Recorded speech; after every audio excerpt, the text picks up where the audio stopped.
Car tester Jan Becher pops a trivia question. What's currently the world's best-selling midsize sedan? It's the Camry. Toyota has churned out over 19 million of them worldwide since the model was launched in 1982. But when the last Camry was sold in Germany in 2004 and then discontinued, Europe hardly noticed. The sticking point was that buyers in the market for a nearly 5-meter-long sedan generally opted for a diesel instead of the Camry's 3-liter V6 gasoline engine.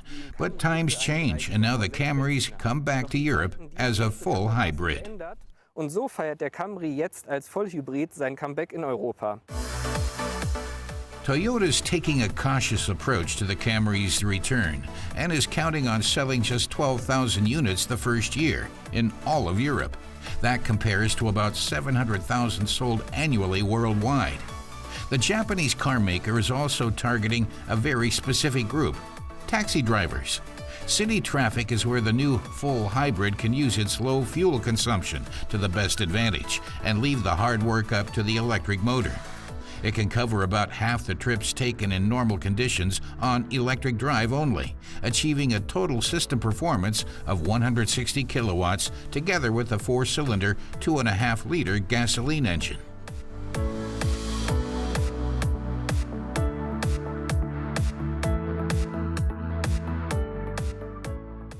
Jan finds it hard to tell if the Camry is running on electric or gasoline power while he's moving. Aside from the sound of the tires on the road, he can't really hear any difference inside.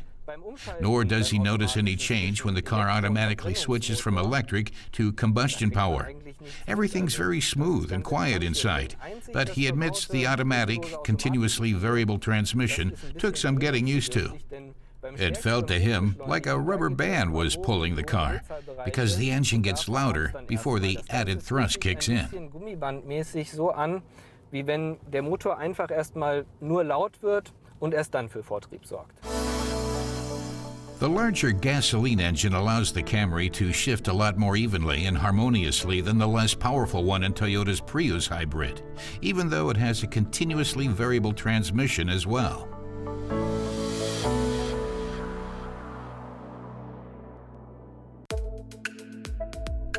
Up front, the Camry sports a large trapezoidal air dam. The ends of the bumper frame the air intakes to give the body a hint of a catamaran's double bow. The generously laid out and easily accessible trunk offers 524 liters of volume.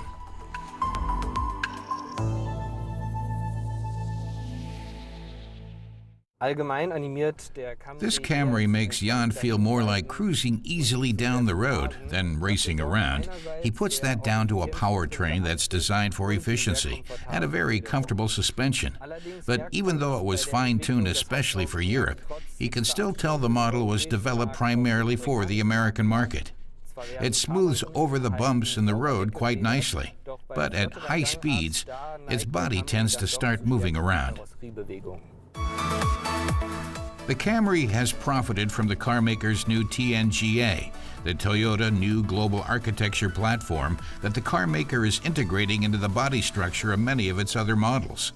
It's given the Camry 30% greater torsional rigidity.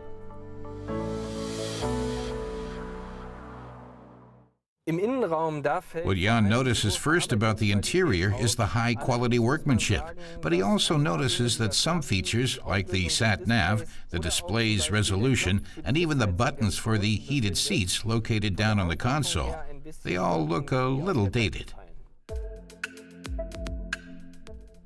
The 2.8-meter wheelbase allows for a spacious interior. A 7-inch info display dominates the instrument cluster, while an 8-inch infotainment system graces the center console.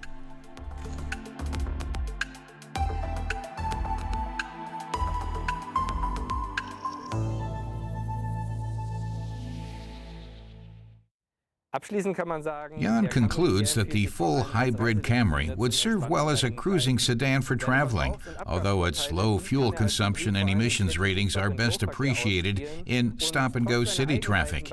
In spite of its quirks when accelerating, the full hybrid sedan has no real competition in the mid-size segment, he says.